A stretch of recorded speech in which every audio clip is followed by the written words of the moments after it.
there is still a lot of work that we do with other forms of abuse, physical, emotional, and neglect. And we are working together with the government, with the State of Israel, with the Welfare Office in order to progress, proceed, and get better.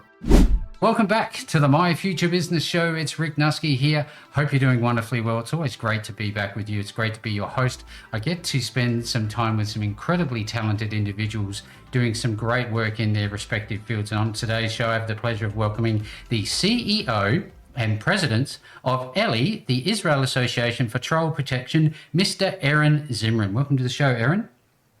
Thank you for having me. Again, wonderful to have you here. Now, today, you and I are going to be talking about your journey to becoming president, what ELI does and why it's important, programs they run for different age groups, and how the organisation is evolving to meet demand. So, where are you calling in from today?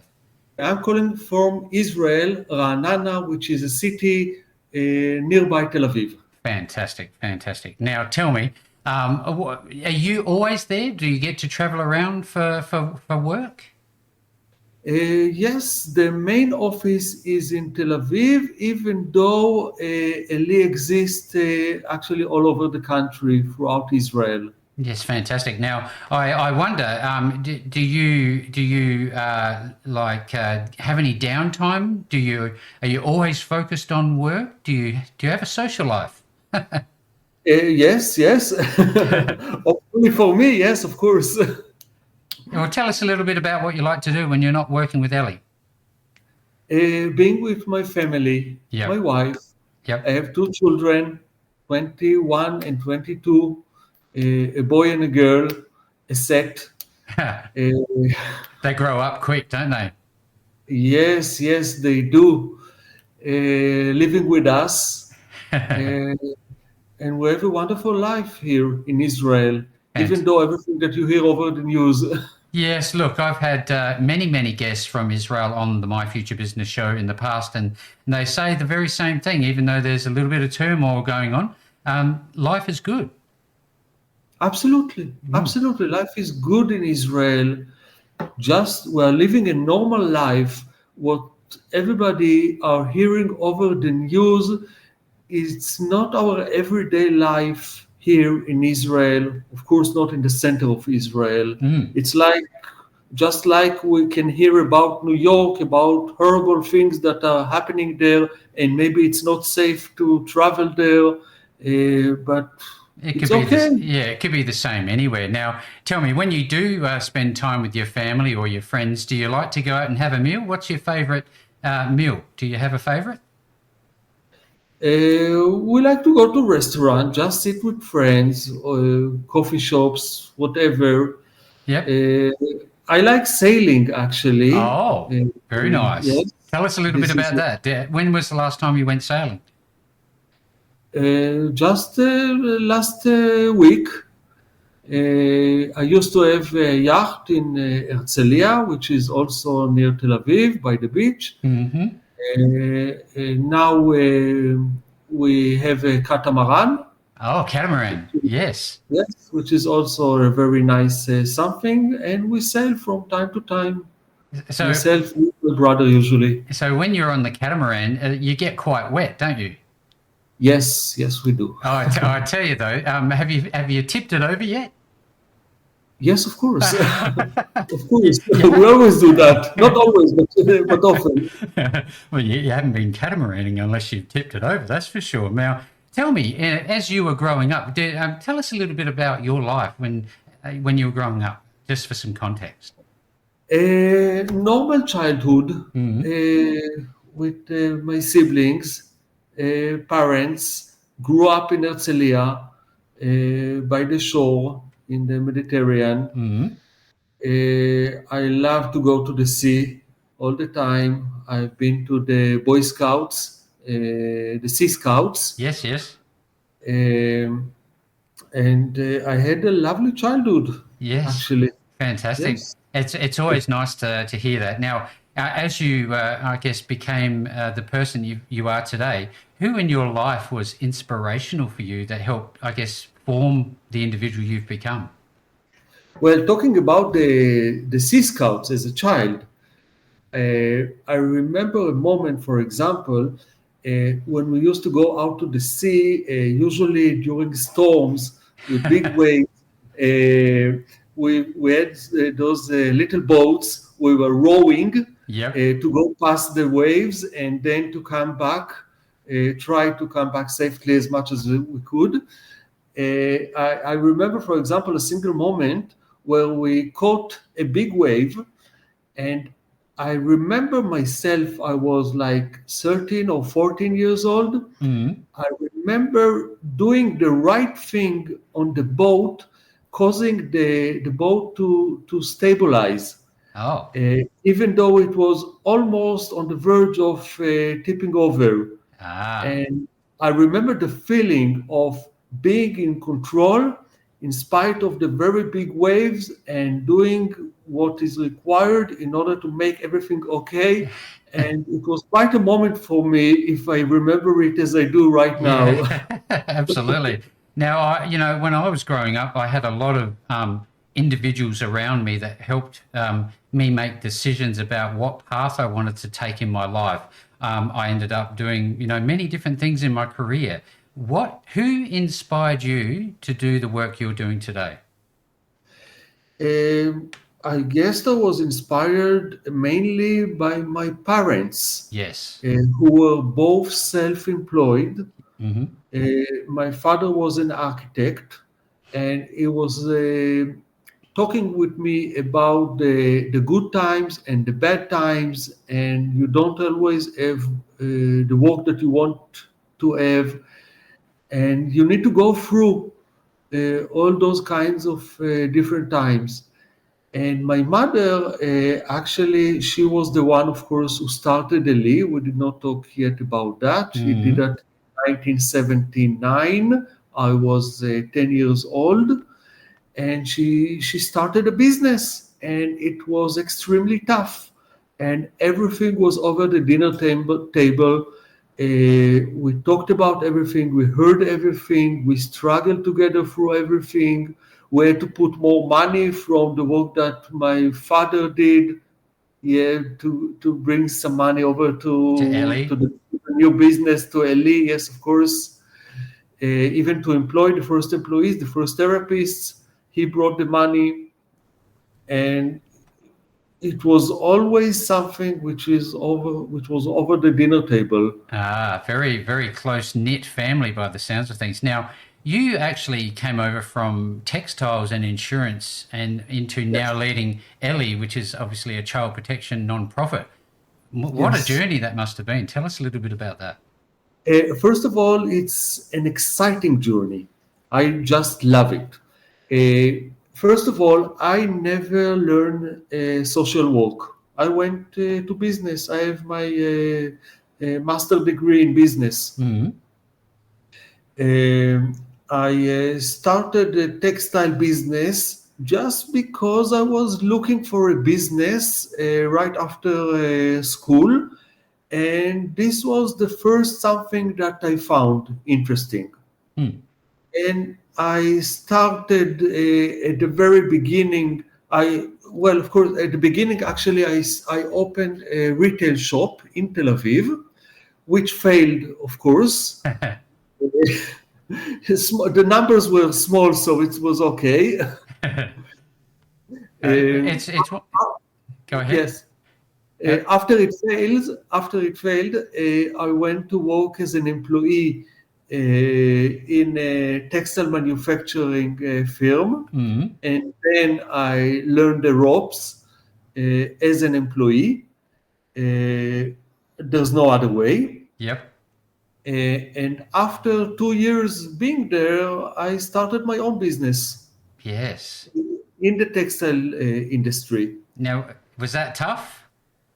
Yes, yes, What yes. did you learn? What did you learn about yourself as a business owner? The main thing I learned during this time was how to manage risks. Mm. When I'm buying inventory, when I'm buying stuff, and when I'm selling stuff, how to manage my risk, how not to be open with a client, with one single client, with too much money for when in case he would not be able to pay up, Ah, I will not lose the business. yes, of course. Well, you've And got it you've got happened. you've got to always look at risk mitigation. Now, earlier you touched on your mother's legacy. She shaped Ellie and the values that you now hold. Now, what Yes. are your own, I guess, values and vision as president for Ellie? Well, I have a very big vision for Eli. Of course, I've been in Eli all my life. I'm familiar. I was familiar with everything when I stepped in, Mm. uh, and I have a lot of conversations with my mother during the last 20, 30, even 40 years in Eli about things that she imagined for Eli in the future. And now I'm actually doing everything that she dreamt about Ah, and did not get to do. that's wonderful. Yes, yes. And we are now we've just bought a new building, which is going to be the new Dr. Hanita Zimrin Center of Eli, Hmm. which is something that I talked with my mother about doing. Of course, we did not have her name because she did not plan to go anywhere. No, Now I'm going to use her name, kind of a legacy, of course. because she always had a problem with Eli, a stigma problem. Mm. As, people who came, children and parents who came to Eli for therapy, were afraid from the stigma as they came in to our offices. They thought to be considered as a bad parents, an abusive parents. Oh, And we wanted to separate some of the business branding wise and call it in a different name. right. And she didn't quite have the name. And now we have it, the Dr. Hanita Zimrin Center, where people will not have the stigma of coming into Eli. Yes, wow. There's certainly a lot going on there. You obviously have a high level of respect for your parents, and it's a real credit to you. I appreciate you sharing your story. Now, if we flip back a moment or two, what's some of the skills that you think that you've carried over from your previous textiles and I guess your other work that you've done that you've now embedded into LE? Being flexible Mm, is relatively to the state of Israel, we are a very small business. mm, We can act very fast and react. For example, when the October 7th happened, mm-hmm. we managed to react very fast and get to the hotel with our therapists. I encourage all the therapists, the employees, to come up with ideas, things of their own specialty that they can bring to a live. For example, we have a therapist working with dogs. So we started a new kind of therapy session working with dogs. We have another therapist doing yoga. So we started a group of girls doing yoga Yoga. Yeah. as a therapy. We are doing new courses all the time, and the ideas are coming from the therapists. Well, that's fantastic. Now, tell me, there'll be a lot of people on today's call that wouldn't know much about Ellie. Could you just give us some context about what the organization Yes, does? of course. This is the first organization in Israel that deals with child abuse. And um, what differ LE is that we deal with what's unique about LE is that we are dealing with all kind of child abuse, talking about physical, sexual, emotional, and neglect. We are actually breaking the intergenerational cycles of abuse.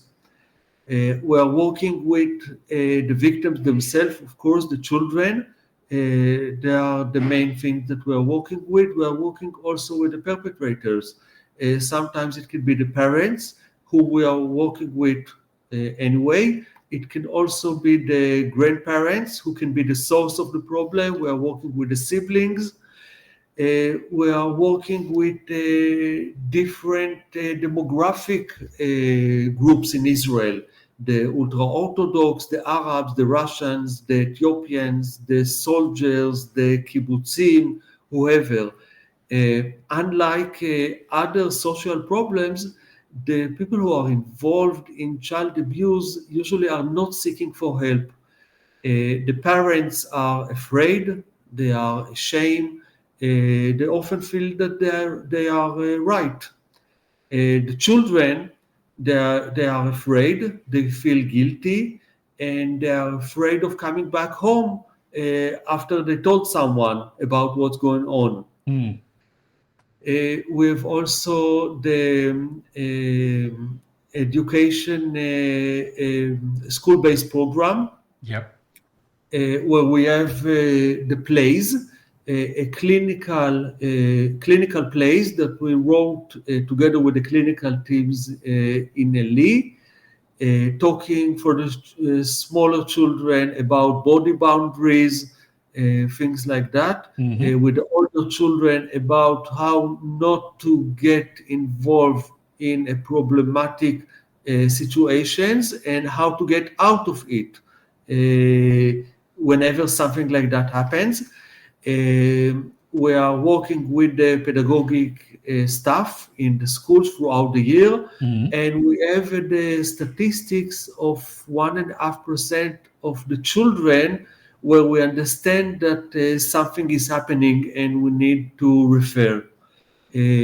So During a year, a fiscal year, we have 100,000 children in Israel going through that program. that's incredible numbers. Is there one particular way that people come to you for help? Do they Uh, visit? Do they call? How does it happen? Okay, first of all, we have the hotline. The hotline, which 2 years ago went online, Right. and we did a campaign in Israel. It calls the Purple Button.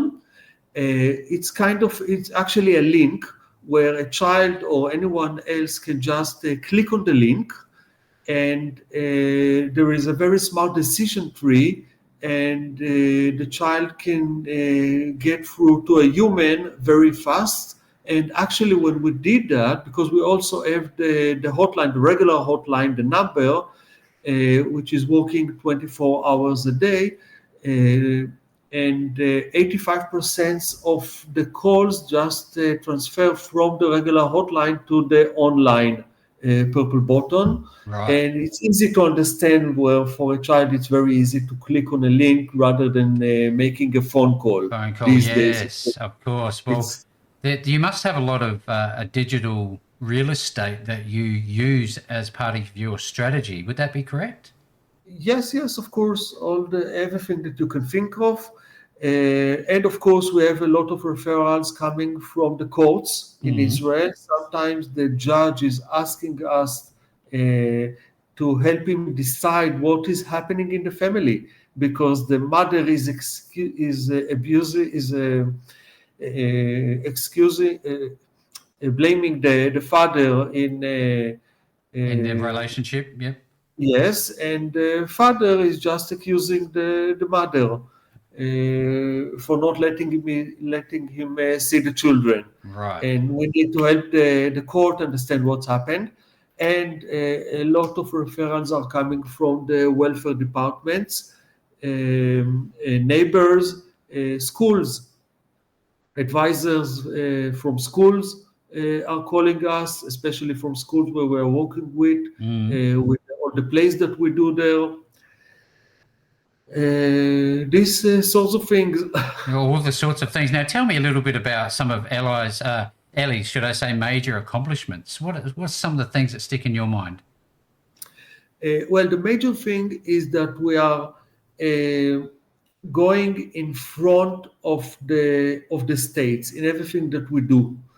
We have developed the treatments with child abuse people, children who were abused within the family, especially at the beginning with sexual, and this is something that sexual abuse the state of Israel took from us with our help, and now the country is running a lot of programs, and we are helping the state to implement those programs in Israel, and it's excellent.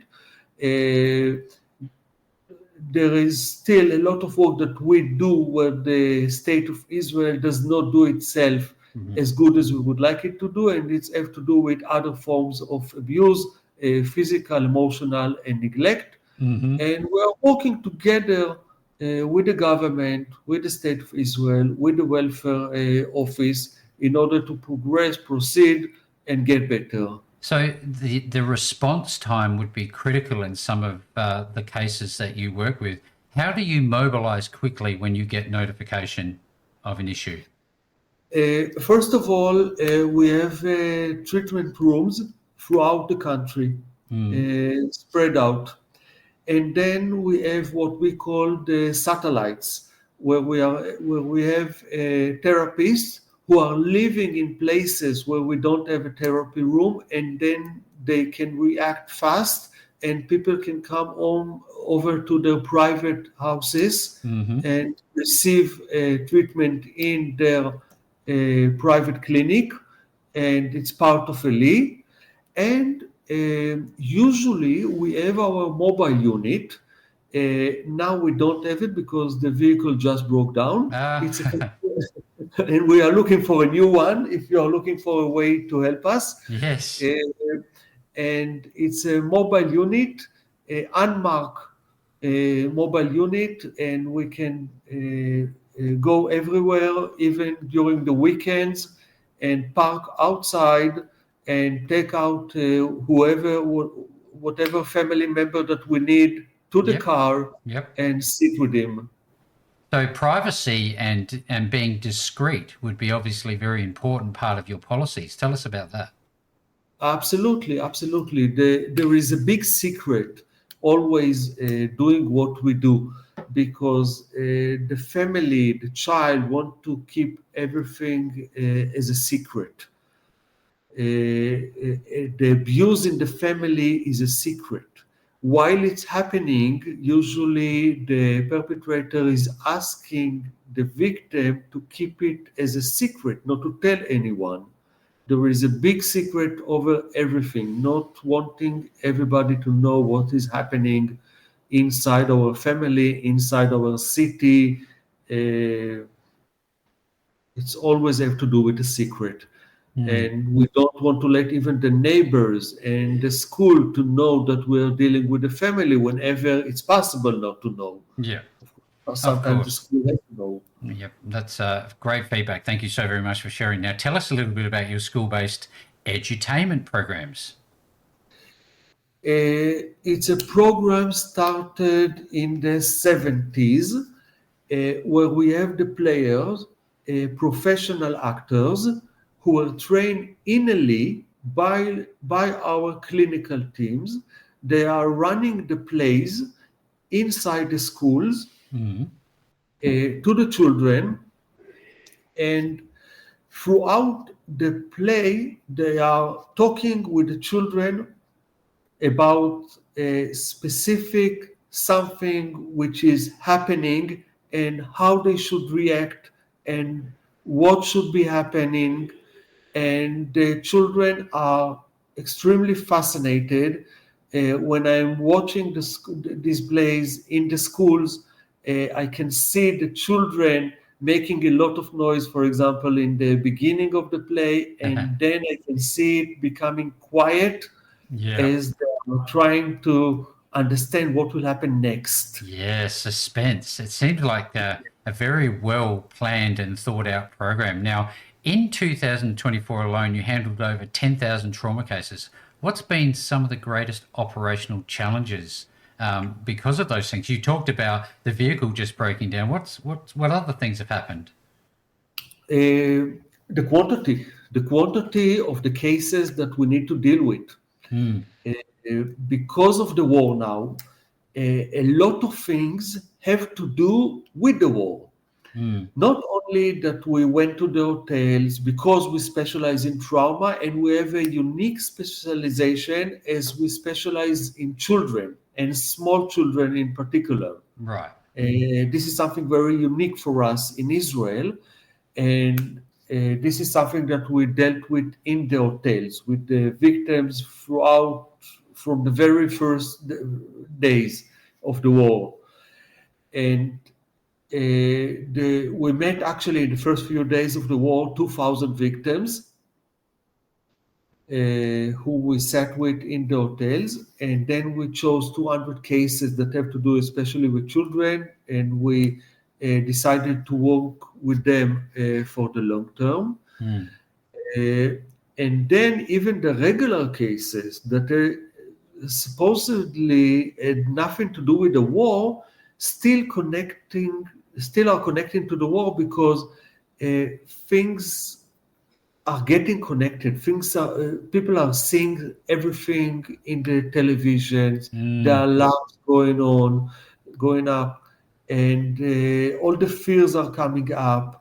And seeing the sexual abuse that happened during the October 7th attack bring up a lot of things in victims that we dealt with in the past, and now they came back again because of all the fears that came back up. We have also unique cases where, for example, I can think of two cases, actually, similar cases, where we have a soldier Mm. fighting in Gaza, actually fighting for his life. Uh, and going into therapy as a soldier. And in this therapy that had nothing to do with Eli, he was referred to Eli as they understood that few years back he actually abused his sister. Oh. We have two cases like that. And in one case, we are talking about a well known soldier, a hero actually, Mm. whose story was published as a hero that he was. And just try to think about the sister as her brother is a hero, a well known hero, Mm. but for her, he is a perpetrator, someone who hurt her. Yes. uh, and how she should see him. How do you navigate that space? Wow. Yes, and think of the parents. Now, this is one case. In the other case, the brother is still fighting in Gaza today. And the parents are thinking about the sister, the 16-year-old sister, who was hurt, sexually abused Mm. by the brother, Hmm. but they also feel for the brother who is fighting in Gaza now. So it's a And two-edged sword, isn't it? yes, and we need to deal with everything With with the both of it. parents, yes, and Wow, the siblings. you guys are walking a tight rope, that's for sure and certain. I've really enjoyed this insight into Ellie. I've learned certainly a lot. Now, I know that you have a lot to say about staying positive, given all of the stresses that are involved in the world at the moment. Tell us a little bit about the importance of staying positive and how to do it. Uh, well, positive is a way of life, thinking uh, how to make everything better for the victims that we are working with, because when they come into Eli, we know what is going to happen to them. They don't know that yet, but we do, Yeah. and we know where are we going with them and what are the milestones that we will go through, and we are checking those milestones, and we know that it's going to get better. We're telling them that in advance, like for example, if there is a tunnel and you cannot see the light at the end of the tunnels, it's because there is a curve inside this tunnel, and once you go past this curve, you will see the light at the end of the tunnel. So There's always something to look forward to. yes, of course. and there are also new things that will come up, and we must stay positive. Otherwise, it will be terrible, I guess. Be a fairly dark place. Now, I'm wondering, there'd be a lot of listeners listening to this interview. How can they get involved if they want to assist your organization? They can get to know us. In Israel, it's Eli, E-L-I. In the States, you can look for AFELI, which stands for American Friends of Eli, E-L-I. And you can see what we are doing. And of course, you can help us, And help. share ideas, whatever. However we can do this, we're going to be certainly sending people your way. Now, if you've been listening into this call, you've taken some value, you've learned, gained some insight into Eli. I certainly have. Reach out. I'll be making sure that the links are provided below this interview, no matter where you see it. You're going to find those links back to this organization. And with all that being said, thank you so very much for joining me on the show today. Thank you very much, Rick.